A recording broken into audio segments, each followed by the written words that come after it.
Hey, what's going on, everybody? This is Tyrone back with Tech Life. And Mike Siebert had a lot to say today at the JP Morgan conference. So I pulled up a article from Mike Dano. I will leave it in the description down below, but I will add additionally to what Mike Dano talks about in this article. And I kind of picked out some parts of the conference that I wanted to talk about today and that are probably going to be of interest to you guys. So the first part, which is what's in this article, T-Mobile CEO explains the company's new private 5G strategy. So again, I will leave the article in the description down below so you guys could check out the entire article for yourselves. So he's really, what Mike Siebert is really talking about here is business. And he's talking about all these new deals that they struck today, which I already made a video about this morning. Dell, Ericsson, Nokia, the next generation solution for the 5G network. And he's also talking about private 5G strategy, which is something that Dish is getting into as well. And that's just something to monetize for T-Mobile, to gain more monetization. And that's what it's really about. You got to make money. You're in the business to make money. So, interesting enough, Mike Siebert was very excited, and he said this 2 times, that he's going to be pulling in 2 major airlines on the business side, 1 major entertainment business in Florida, and 1 major hospital transportation company that, he didn't go into specifics. He didn't go into detail. He says they were a part of the trial program, and it looks like he's very close to bringing them in. So that means we could get an announcement any day on closing those deals. This is huge for T-Mobile. They say at the current win rates, they're going to comfortably get to that 20% business share. That means they're going to take some share from Verizon and AT&T. A lot of what I'm going to say in this video is what I've already said in previous videos, and it's the same thing that Mike Siebert is said at the conference today. He's going to take share from Verizon and AT&T. He's effectively admitting it today. He didn't say which companies. He just said 2 major airlines, 1 major entertainment business in Florida, and 1 major transportation hospital company that he's pulling in. And like I've told you guys in previous videos, if you've been paying attention, some of these companies I've been made aware of, they're going to make you say, whoa, T-Mobile really chose them. And I think that's going to help T-Mobile get a little over that hurdle with the perception, because people are going to, word of mouth. They're going to be like, wait a minute, T-Mobile chose them. Well, let me try out T-Mobile too. It might be worth now trying them out now that they're in the 5G hotspot and the leadership and all that. Let me try them out. So that's essentially what started off this conference. Now, for the second part of the video, we're going to get into something that a lot of you are concerned with, and that I think is still the major hurdle for T-Mobile to overcome when it comes to perception. And I give credit to the person that hosted the conference today, because he asked the right questions, and I really like those questions. He asked Mike Siebert, you're growing in the urban core. You have the network in the urban core. You've had network in the urban core, so that's self-explanatory. But what about coverage outside of the urban core? What about the tier 2, tier 3 markets? And he personally himself said that's the reason he's not with T-Mobile, because he travels more towards rural upstate New York, where he hangs out a lot, and T-Mobile just doesn't cut it for him up there. So Mike Siebert was very honest.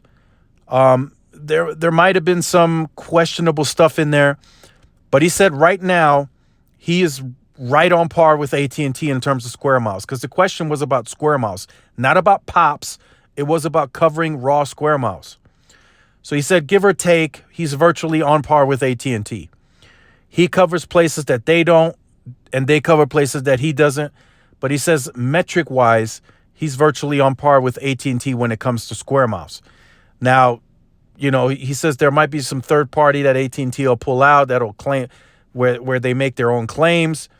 But he says from what they're tracking internally, they're right on par with AT&T. Now, he did admit, he was very firm on it, that Verizon right now has the lead when it comes to square miles of overall coverage. He very comfortably admitted that. He didn't try to tweak it. He didn't try to twist it. He said Verizon is simply ahead of me and AT&T. He made that very clear. So what's interesting about that is he said he was pretty much asked by the narrator, are you going to be the same size that Verizon is today? And he did not hesitate. He said yes. He said, yes, I will be as big as Verizon. He didn't give a timeline. He didn't give a time frame. But he said, I will be as big as Verizon. He said, our capital dollars this year are prioritized towards that build out. And then he goes on to say he was at a ski lodge up somewhere in Mount Rainier, Seattle. He was like 5,500 feet above, and he had service. He says 2 years ago, there was nothing there. And that is an area where nobody lives. So that's not a pop. That's what he calls where it matters to have coverage, because that area has 2 million visitors per year. And he said he pulled almost 300 megabits a second right in his room where he was staying at. So those are the important places that he says will allow them to overcome the hurdle and the perception gap on coverage. And he said he will be as big as Verizon. He just didn't give a time frame. But I think if that's anywhere where he wants to take it, then I think majority of the capex this year is going to go towards rural. So they're spending 13.5 on the high end. There was some language during this conference where he may have alluded this being a peak year. So I think we could see that capex going above 14 billion for this year. At least for this year. That may mean a more steeper drop off for next year, but we will see. But it looks like they might be very serious about rural this year. So I'm thinking 8 to 9 billion has to be poured into the rural environment to really grow that coverage, at least this year. They probably won't get all of it done this year, but they're going to get a substantial amount done if they pour in that 8 to 9 billion, maybe even 10, who knows? But I think they get a lot of that done this year to catch up to Verizon's square mile coverage, which is what he said they're going to do. And he also said they've done vigorous testing in these parts. And this is something that I've said before. And he mentioned it today. He says if there is, in the testing, if there is one, he didn't say two, he didn't say three, he didn't say a large radius. He said if there's one highway that is not covered going out to the factory to work or going the next town over, he simply can't win.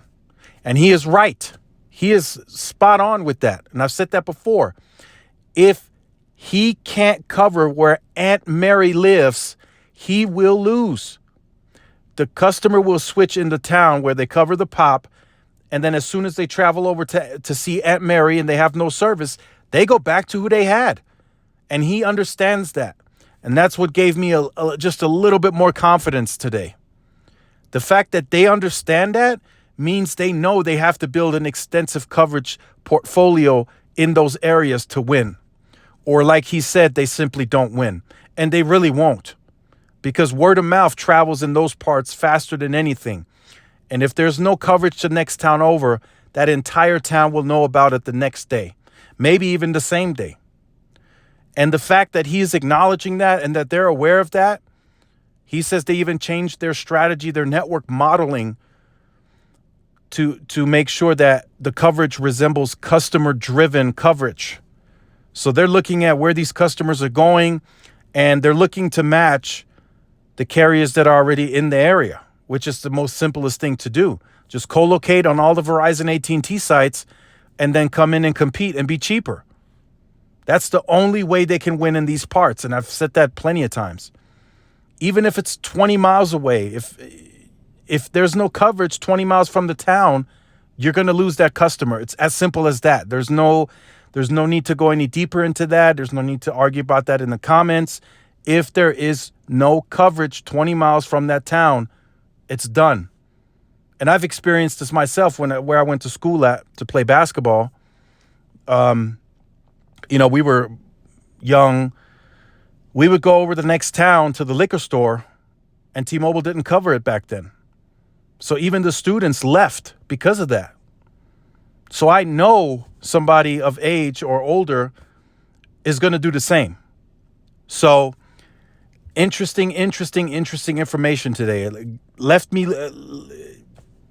got me a little bit more excited and a little bit more confident. Although I do wish they were spending a little more, but according to them, sounds like it may be enough to at least catch them in the short to midterm. So let me know what you think about this in the comment section down below. I know this video went a bit longer, but that conference was like 30 minutes, and about half of the conference was about coverage and expansion. So make sure you guys like, share, subscribe. Follow my social media outlets for more updates and interactions. This is Tyrone with Tech Life. I'll see you in the next one. Peace.